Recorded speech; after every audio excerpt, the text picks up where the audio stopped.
দেশের সবচেয়ে বড় স্থলবন্দর বেনাপোল দিয়ে ভারত ও বাংলাদেশের মধ্যে যাত্রী যাতায়াত ৮৩% কমে গেছে। আগামী ফেব্রুয়ারি মাসে এই সংখ্যা আরও কমে যাবে, সেটা নিয়ে কোনো সন্দেহ নেই। এতে দুই দেশের আমদানি রপ্তানি বাণিজ্যে প্রচণ্ড প্রভাব পড়বে। গতকাল বৃহস্পতিবার দুপুরের দিকে বেনাপোল ইমিগ্রেশন ও শূন্যরেখায় দেখা গেছে বন্দরের কোথাও তেমন কোলাহল নেই।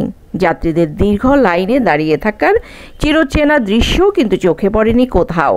ইমিগ্রেশনের অধিকাংশ কাউন্টারে কর্মকর্তারা হাত গুটিয়ে বসে আছেন। কুলি শ্রমিকদের ব্যস্ততা নেই, এক ধরনের শুনশান নীরবতা বিরাজ করছে। মাঝে মধ্যে দেখা যাচ্ছে কয়েকজন যাত্রী আসা যাওয়া করছেন। বেনাপোল ইমিগ্রেশন সূত্রে জানা গেছে, গত বুধবার বেনাপোল বন্দর দিয়ে ২,১৮১ যাত্রী দুই দেশের মধ্যে যাতায়াত করেছেন। এর মধ্যে ভারতীয় নাগরিক ছিলেন ১,৩৩৭ জন।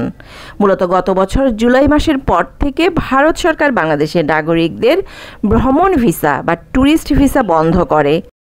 আগস্টের আগ পর্যন্ত বেনাপোল বন্দর দিয়ে প্রতিদিন ৮ থেকে ১০,০০০ যাত্রী যাতায়াত করত। চিকিৎসা ছাড়া সব ধরনের ভিসা বন্ধ রেখেছে ভারত সরকার। এর ফলে দুই দেশের মধ্যে যাত্রী আসা যাওয়া ৮৩% কমে গেছে। বর্তমানে সব মিলিয়ে প্রায় ২,০০০-এর মতো যাত্রী প্রতিদিন যাতায়াত করছে। ট্যুরিস্ট ভিসা এবং বিজনেস ভিসা যাদের দেয়া আছে তাদের মেয়াদও কিন্তু ফেব্রুয়ারি মাসে শেষ হয়ে যাবে।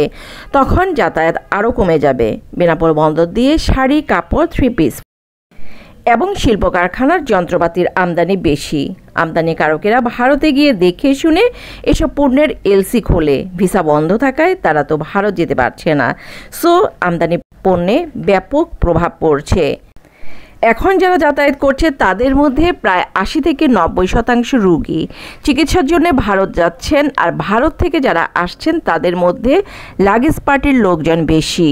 আর এই লাগেজের পার্টির বেশিরভাগই মহিলা। তারা লাগেজ ব্যবসায়ী এবং ভারতের বনগাঁ এলাকার বাসিন্দা। এরা বিভিন্ন পণ্য নিয়ে পাসপোর্ট যোগে বাংলাদেশে এসে মালামাল বিক্রি করে দিনে দিনে ফিরে যায়। তাদের মেন পণ্য হলো কিশমিশ, চকলেট এবং জিরা। এসব পণ্য বেনাপোলের নির্দিষ্ট দোকানে দিয়ে আবার বিকেল নাগাদ ভারত ফিরে যান। মূলত এই লাগেজ পার্টির পণ্য বেনাপোল আন্তর্জাতিক প্যাসেঞ্জার টার্মিনালের পাশের বিভিন্ন দোকানে বিক্রি করা হয়। ঢাকাসহ দেশের বিভিন্ন এলাকার মানুষ বেনাপোলে গিয়ে সেসব দোকান থেকে ভারতীয় পণ্য কিনে নিয়ে যায় এবং বাংলাদেশের বিভিন্ন প্রান্তে সেটা বিক্রি করে থাকেন। যেহেতু বেনাপোল বন্দর একদমই শূন্য, লাগেজ পার্টি দিয়ে যারা ব্যবসা করে থাকেন তারাও কিন্তু ঠিকমতো ব্যবসা করতে পারছেন না। ফাঁকা বেনাপোল বন্দরে দিয়ে হরহামেশাই ধরা খাচ্ছেন তারা এবং ব্যবসায় গুনতে হচ্ছে প্রচুর লোকসান। ছোট থেকে বড় ব্যবসায়ী, ট্যুরিস্ট থেকে মেডিকেল ভিসাধারী যাত্রী সবাই কিন্তু এখন তাকিয়ে আছে ভারতের দিকে। যেহেতু ফেব্রুয়ারিতে সব ধরনের ভিসার মেয়াদ শেষ, কি করবে ভারত? ভিসা বন্ধই রাখবে, নাকি শূন্য থেকে আরও শূন্য হবে বেনাপোল পেট্রাপোল বর্ডার, নাকি আগের মতো চালু হবে সব ধরনের ভিসা? ভালো থাকবেন সবাই, আল্লাহ হাফেজ।